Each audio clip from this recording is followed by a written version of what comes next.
জামাত ইসলামী যেই কথাটা বারবার বলছে, আমরা জাতির শাসক হব না, জাতির সেবক হব। 55 বছরে আমাদের অনেক শাসক ছিল, তারা আমাদেরকে অনেক প্রতিশ্রুতি দিয়েছে, কিন্তু আমরা বারবার প্রতারিত হয়েছি।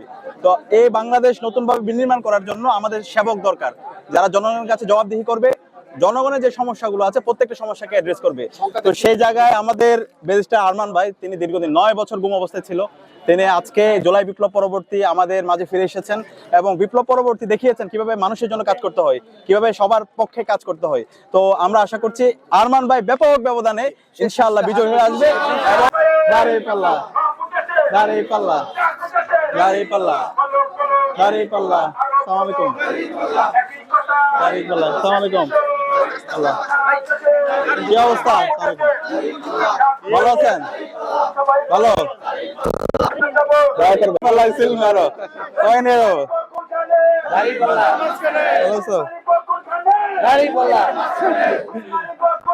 মাশাআল্লাহ, ওকে নিয়ে যাই তোমাকে। মাশাআল্লাহ, আব্বুর কাছে যাবে না? যাবে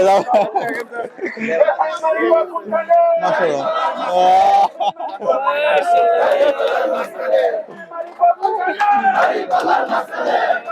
যাবা আব্বুর কাছে? যাবে না ভাই, নিয়ে যায়। বাত ব্যথা, প্যারালাইসিস কিংবা আর্থ্রাইটিস, আধুনিক ফিজিওথেরাপি ও পুনর্বাসন চিকিৎসায় নির্ভরযোগ্য নাম ডিপিআরসি।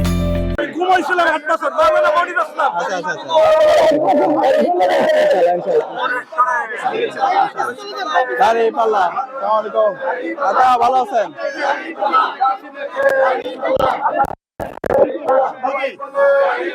ইনশাআল্লাহ দাঁড়িয়ে পাল্লা, ইনশাআল্লাহ দাঁড়িয়ে পাল্লা। 12 তারিখ সারাদিন দাঁড়িয়ে পাল্লায় ভোট দিন। সেল মারো ভাই, সেল মারো। দাঁড়িয়ে পাল্লায় সেল মারো। আরন ভাই সেল মারো।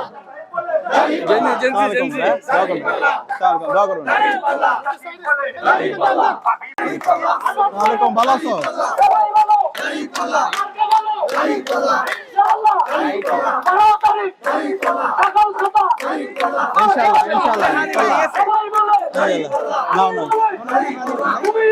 দাঁড়িয়ে পাল্লা, দাঁড়িয়ে পাল্লা, দাঁড়িয়ে পাল্লা, দাঁড়িয়ে পাল্লা।